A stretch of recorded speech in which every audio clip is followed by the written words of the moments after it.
ओम शांति। हम बाबा के घर में आते हैं तो तकदीर जगती है।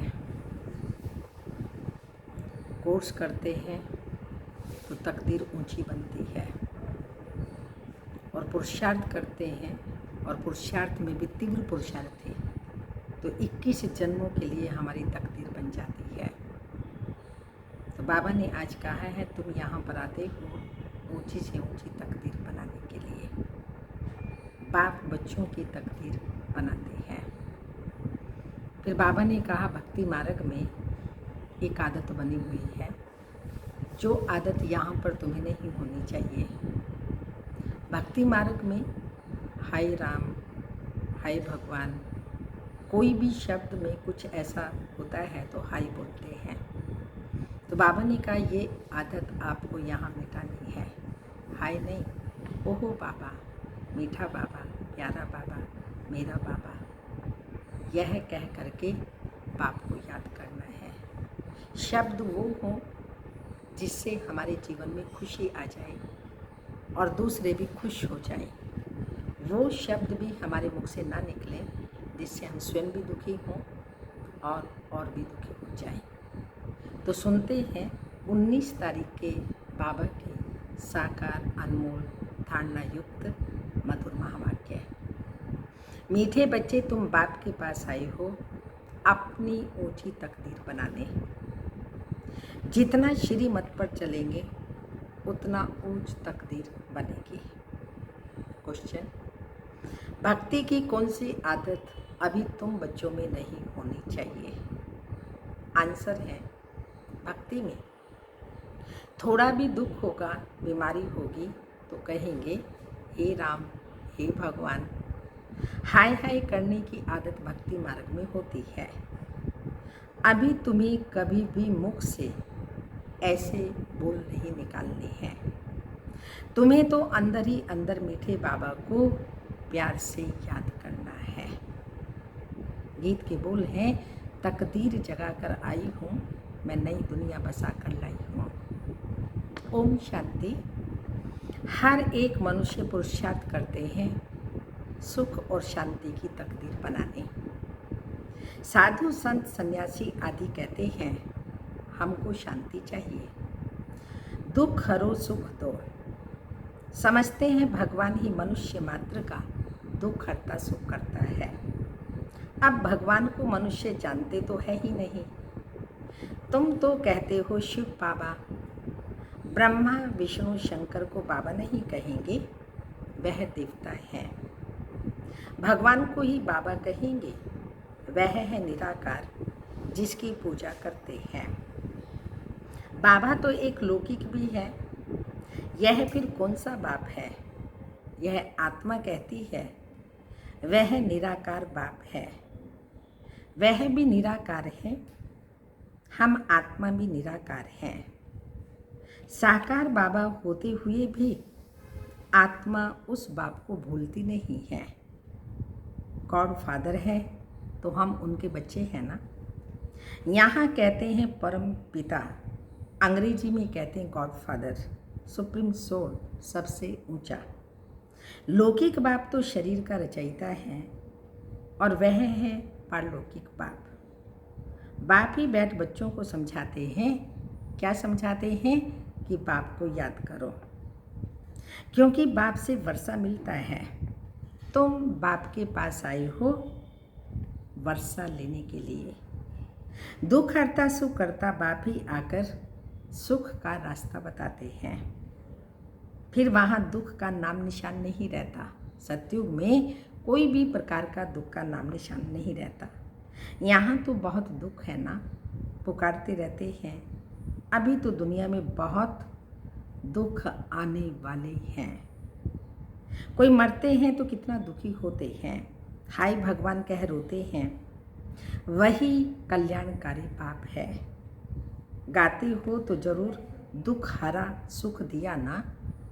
उस परमात्मा को पुकारते हैं, गाते हैं उसके लिए दुख हरता सुख करता, तो अवश्य वो दुख हरता है और सुख देता है। तो बाप आकर समझाते हैं बच्चे, तुम कल्प कल्प जब बहुत दुखी पतित हो जाते हो तब पुकारते हो, हे बाबा आओ।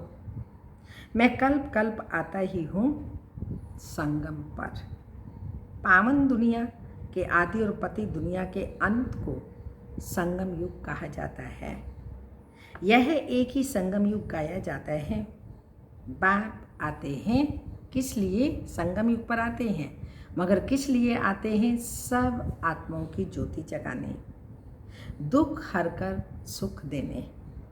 तुम जानते हो हम परलौकिक बाप के पास आए हैं, जो बाबा इनमें प्रवेश कर आए हैं। प्रजापिता ब्रह्मा के तन में प्रवेश करते हैं। खुद कहते हैं, मैं इनमें प्रवेश कर इनका नाम ब्रह्मा रखता हूँ। तुम सब हो ब्रह्मा कुमार कुमारियाँ। तुमको ये निश्चय है कौन सा? कि हम ब्रह्मा की संतान हैं। ब्रह्मा कुमार कुमारी कहला रहे हैं। अंडरस्टूड कि हम ब्रह्मा की संतान बने हैं, बाप से सुख का वर्षा लेने। तुम बच्चों को ही सुख था, जबकि लक्ष्मी नारायण का राज्य था। अब है कलयुग, दुख था। उसके बाद फिर सतयुग आएगा। वर्ल्ड की हिस्ट्री ज्योग्राफी रिपीट होगी ना। हाँ, अभी कलयुग है, फिर सतयुग आएगा, क्योंकि वर्ल्ड की हिस्ट्री ज्योग्राफी रिपीट होती है। सतयुग में फिर इन लक्ष्मी नारायण का राज्य चाहिए। यह चक्र फिरता ही रहता है। तो बाबा ने समझाया है, तुम नरकवासी बने हो, अब स्वर्गवासी बनना है। तुम देवी देवताओं का बहुत छोटा झाड़ था, अब तुमको स्मृति आई है। हमने ही 84 जन्म लिए हैं। हम आए हैं यहाँ पर विश्व के मालिक बनने थे, फिर पुनर्जन्म लेते आए। अब तुम्हारे 84 जन्मों के अंत का भी अंत है। दुनिया नई से पुरानी जरूर होगी। नई दुनिया पावन थी, अब पतित दुनिया है। कितने दुखी कंगाल हैं। भारत बहुत साहूकार था, पवित्र ग्रस्त आश्रम था, पवित्र प्रवृत्ति मार्ग था, संपूर्ण निर्विकारी थे, सर्वगुण संपन्न 16 कला संपूर्ण थे। ये बातें शास्त्रों में नहीं हैं। शास्त्र भक्ति मार्ग के लिए भक्ति की ही रस्म रिवाज उनमें है। बाप से मिलने का रास्ता शास्त्रों से नहीं मिल सकता। समझते भी हैं भगवान को यहाँ आना है, फिर वहाँ पहुँचने की तो बात ही नहीं। यज्ञ तप आदि करना वो कोई रास्ता नहीं है।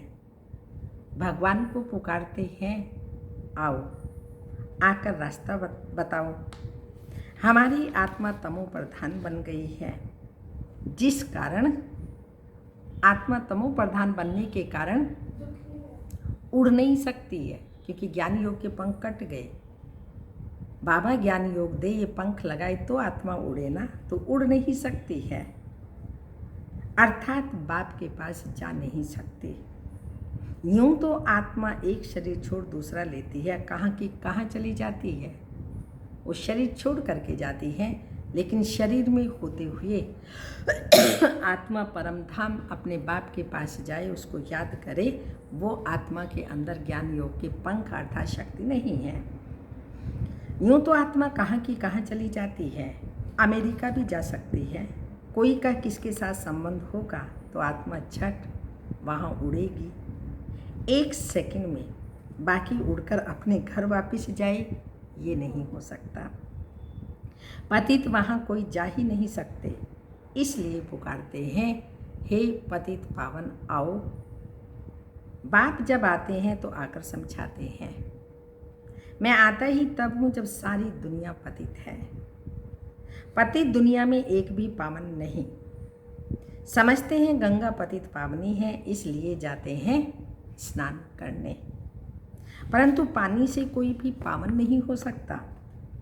पुरानी दुनिया है ही पतित, नई दुनिया पावन। अभी तुम बेहद के बाप से वर्षा लेने आए हो, तुमको पुण्य आत्मा बनना है। तुम्हारी आत्मा सतो प्रधान थी, सो तमो प्रधान है। फिर सतो प्रधान कोई गंगा स्नान से नहीं बनेगी। पतितों को पावन बनाना यह तो बाप का ही काम है। बाकी वो पानी की नदी तो सब जगह है, बादलों से पानी बरसता है, सबको मिलता है। अगर पानी की नदी पावन बनाए फिर तो सबको पावन कर दे। पावन बनने की युक्ति बाप ही आकर बताते हैं इन द्वारा, ब्रह्मा के द्वारा। इनकी आत्मा अपनी है। बाप कहते हैं मुझे अपना शरीर नहीं है, कल्प कल्प मैं इसमें आता हूँ तुमको समझाने। तुम अपने जन्मों को नहीं जानते हो, कल्प की आयु लाखों वर्ष कह देते हो। तो बाप कहते हैं 84 जन्मों का चक्र है, 5000 वर्ष में 84 लाख जन्म कोई ले ना सके। 84 जन्म लेती है आत्मा, 84 लाख जन्म तो ले भी ना सके। तो बाप समझाते हैं तुम 16 कला संपूर्ण थे, फिर 2 कला कम हुई, फिर धीरे धीरे कला कम होती जाती है। नई दुनिया सो पुरानी होती है। द्वापर कलयुग को पतित दुनिया कहा जाता है। ये बातें कोई शास्त्रों में नहीं है, मुझे ही ज्ञान का सागर कहते हैं। मैं कोई शास्त्र पढ़ता हूँ क्या? शिव बाबा को शास्त्र आदि पढ़ के सुनाता है? नहीं, वो ज्ञान का सागर है, ओनली सब बातें समझाते हैं। मैं इस सृष्टि के आदि मध्य अंत को जानता हूँ। भक्ति मार्ग वालों को ये ज्ञान नहीं हो सकता। वह सब भक्ति मार्ग का ही ज्ञान है। गाती भी हैं हम पापी हैं, नीच हैं, हमारे में कोई गुण नहीं, आप ही तरस पिरोई आदि आदि। इनके ऊपर तरस किया ना, ब्रह्मा बाबा के ऊपर पहले तरस किया ना, फिर ब्रह्मा द्वारा हम सब बच्चों पर तरस किया है, तब मनुष्य, इनके ऊपर तरस किया ना, तब तो मनुष्य से देवता बने। इनको कहा जाता है ऊंची तकदीर। स्कूल में तकदीर बन जाती है। कोई जज, कोई इंजीनियर बनते हैं, वह है विकारी तकदीर। तुम्हारी बनती है ईश्वर द्वारा तकदीर। इसलिए बुलाते हैं हे दुख हरता सुख करता। देवता बनाने के सिवाय बाप के कोई पढ़ा न सके। बाप आत्माओं से बैठ बात करते हैं। करते हो सब? सारा दिन करते हो, सिर्फ अमृत वेले करते हो? जब आवश्यकता पड़ती है तब बाबा से बात करते हैं। आत्मा कहती है ये मेरा शरीर है। शरीर तो नहीं कहेगा मेरी आत्मा, शरीर के अंदर आत्मा है, वह कहती ये मेरा शरीर है। मनुष्य कहते हैं मेरी आत्मा को ना दुखाओ। आत्मा शरीर में ना हो तो बोले भी नहीं। आत्मा कहती है मैं एक शरीर छोड़ दूसरा लेता हूँ। हमने 84 जन्म भोगे, नरकवासी बने, अब फिर तुम स्वर्गवासी बनने का पुरुषार्थ कर रहे हो। स्वर्गवासी तो बाप ही बनाएगा ना। स्वर्ग कहा ही जाता है सत्युग को। यह जो कहते हैं फलाना स्वर्गवासी हुआ, ये झूठ बोलते हैं। ये तो नरक है। कोई मरा तो कहते हैं स्वर्ग गया। फिर नरक में क्यों बुलाते हैं कि आकर के खाना खाओ? स्वर्ग में तो उनको बहुत वैभव मिलते हैं, फिर तुम नरक में क्यों बुलाते हो? मनुष्यों में इतनी भी समझ नहीं है। तो बाप बैर समझाते हैं अभी यह कलयुग खत्म होना है। भंबोर को आग लगेगी, ये सब खत्म हो जाएंगे। तुम बच्चे जो बाप से वर्षा लेते हो, वह सतयुग में आकर राज्य करेंगे। इन लक्ष्मी नारायण को ये वर्षा किसने दिया? बाप ने। तुम अभी बाप द्वारा लायक बन रहे हो। तुम कहेंगे हम नरकवासी से स्वर्गवासी बन रहे हैं। लायक बनना माना नरकवासी से स्वर्गवासी बनना।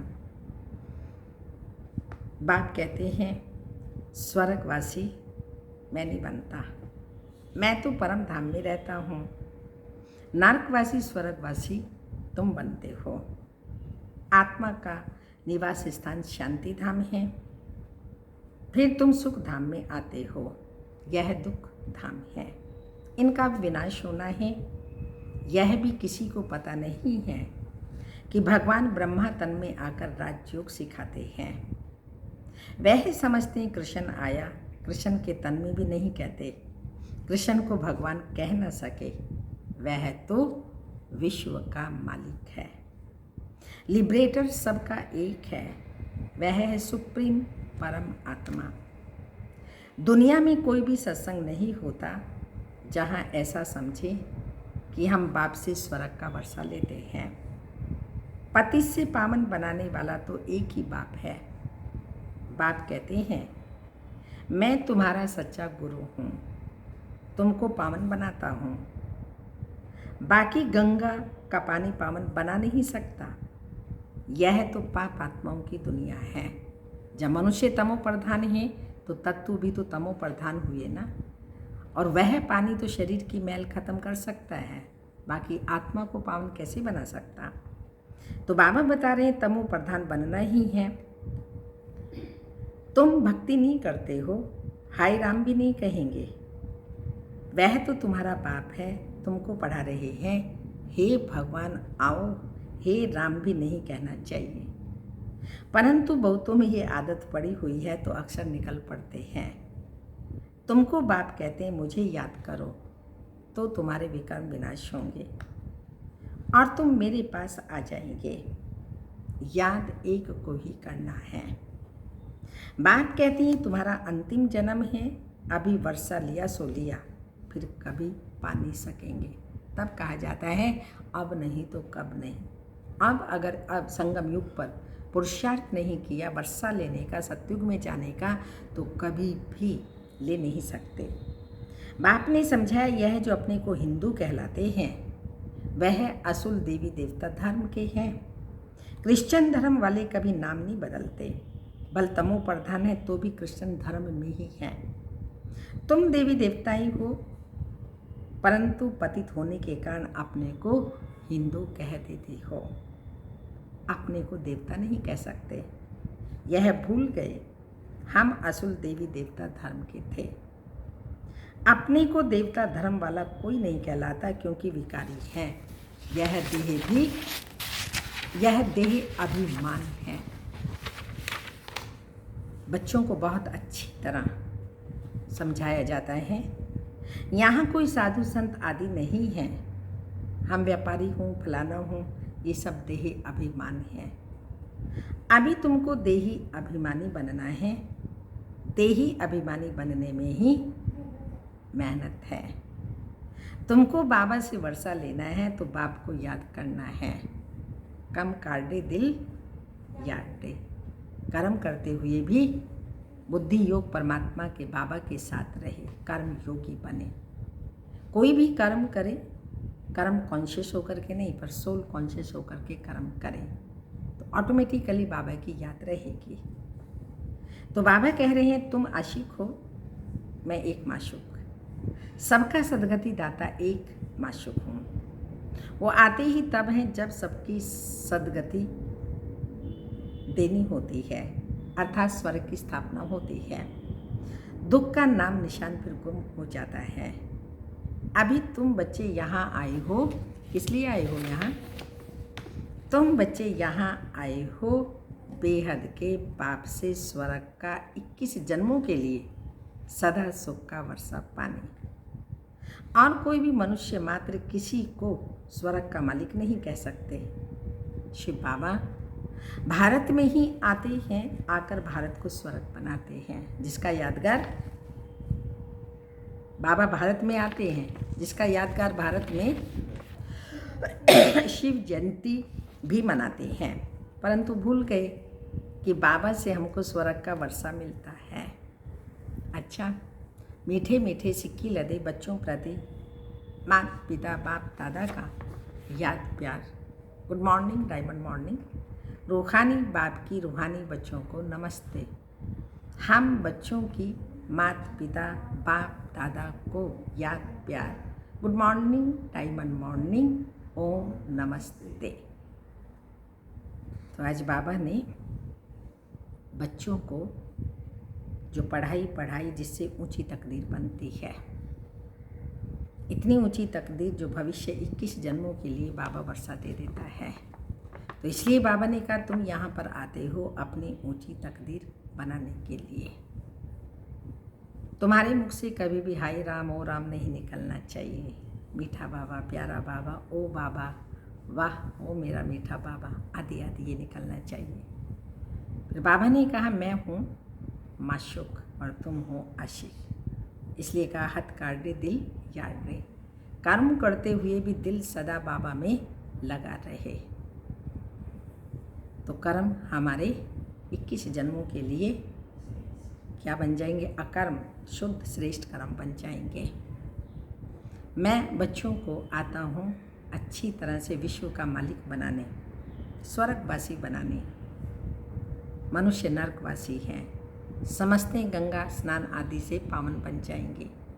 तो बाबा ने कहा वो तो सदा है ही, कोई पावन तो बना ही नहीं है। वास्तव में पतित पावन मैं हूँ, मैं आकर के पावन बनाता हूँ। कोई भी मनुष्य मात्र किस जन्मों के लिए पावन बना दे? नेवर, मैं ही बनाता हूँ। तो धारणा के लिए मुख्य सार है पढ़ाई के आधार पर अपनी ऊंची तकदीर बनानी है। मनुष्य से देवता बनना है।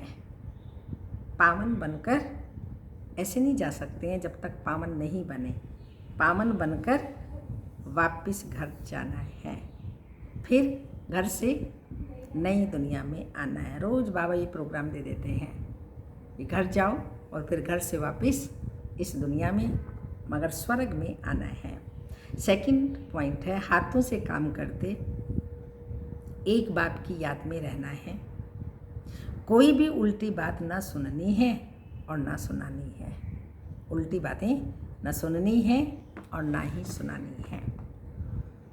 वरदान है बुद्धि की प्रीत, एक प्रीतम से लगाकर सदा सन्मुख की अनुभूति करने वाले विजयी रतन भव। बुद्धि की प्रीत एक बाप से लगाकर सदा सम्मुख की अनुभूति करने वाले विजयी रतन भव। प्रीत बुद्धि अर्थात बुद्धि की लगन एक प्रीतम के साथ लगी हुई हो। जिसकी एक के साथ प्रीत है उनकी अन्य किसी भी व्यक्ति वैभव के साथ प्रीत जुट नहीं सकते। वे सदा बाप दादा को अपने सन्मुख अनुभव करेंगे। उन्हें मनसा में भी श्रीमत के विपरीत व्यर्थ संकल्प व विकल्प आ नहीं सकते। उनके मुख से व दिल से यही बोल निकलते, मुख से भी दिल से भी यही बोल निकलते, तुम ही से खाऊं, तुम ही से बैठूं, तुम ही से सोऊं, तुम ही से दिल को रिझाऊं। आज बाबा ने कहा ना तुम एक बाप से ही बातें करते हो, तो सारा दिन बुद्धि में यही रहे बाबा तुम ही से खाऊं, तुम ही से बैठूं, तुम ही से बात करूं, अपनी आत्मा को खुश करूं, तुम ही से सब कुछ करूं, तुम ही से सर्व संबंध निभाऊं, आदि आदि। ऐसे सदा प्रीत बुद्धि रहने वाले ही विजयी रतन बनते हैं।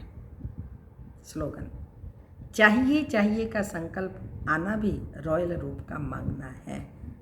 ये होना चाहिए, ये करना चाहिए, ये चाहिए चाहिए का संकल्प आना भी रॉयल रूप से मांगना है। ओम शांति।